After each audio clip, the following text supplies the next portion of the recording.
सानाम को जोहार और तेहना नोआ ब्लॉग वीडियो ते सानाम पेड़ा हड़ को सगुन दाराम पे इंगे सुरेंद्रनाथ टुडू आपे को तलाते नवा ब्लॉग वीडियो अगू कते इन सेटरना और तेहन जोना आले अतु रगे मिनिया तबे तेहना ब्लॉग वीडियो गने इन देखावना और तेहन जोना जाहो अड़ी दिन हुई गोड नाना तला रे दा ए बगिला तबे तेहन जोना अड़ी जुरे दाग आताबन आले अतु से दो तबे दलाबन ओना दा जपुत को गने इन देखावना और ना ब्लॉग वीडियो को जुदी ना बो खुशी एनखान लाइक शेयर और चैनल सब्सक्राइब दो आलोबन हिड़िंग मा और दलाबन तबे ना ब्लॉग वीडियो दो बई बई ते बो एहब इदिया और तेहना तारीख दो ना 11 जून 2026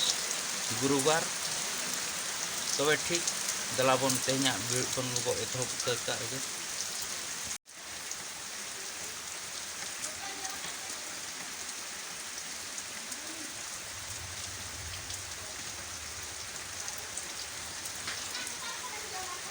नौकाना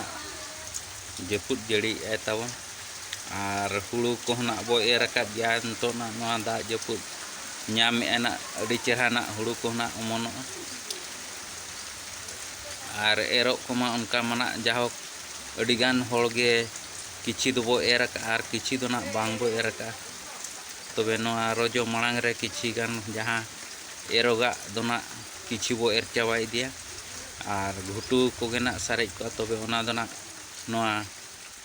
रोजो बास्के कोते बो एरा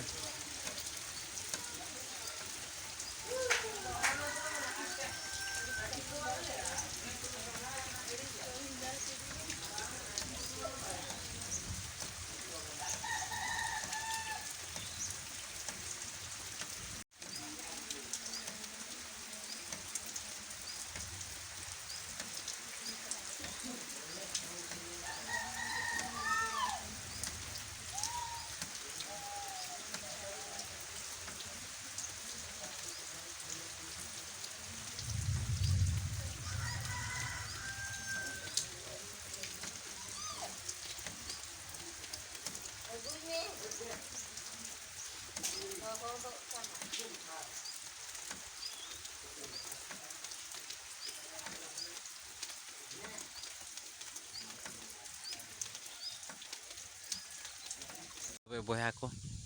नौका दा जपुत को मैं देखा बोना और बद बैहड़ को पूरा पूरी बाड़गे फेट को नौका पुड़िया गया चारि धार नोते को देखा चुराबन कना ओका करे बांग को सी हचो गड आका जाओ खन गे रोजो बास्के धारा गे को एरा तबे और उनका जहाँ बैहड़ जगह को उनका दो अड़ी गोटा धारा गे किछि को एर इदी गड आका और जहाँ करे बाको एर आका उना करे दो रोहया को तबे तोड़ा को तोड़ा बड़ा इदी गोदेआ और चेदा नतार नासेना को तायमोग कना ओना मा जोतो गेबो बाडाय कना ना सरकारी हुड़ू बो चास अड़ी कम समय रे नोआ दना जहाँ हुड़ू बो हुईआ और अड़ी मांग रे एर कते पाछे दा जपुत हो मा प्रॉब्लम ठीक समय रे दा जपुत हो बाय दागे ओनातेना जहाँ के एरो को लगन हड़ को बा ओकोय हो उनका बाको लगनोग कना और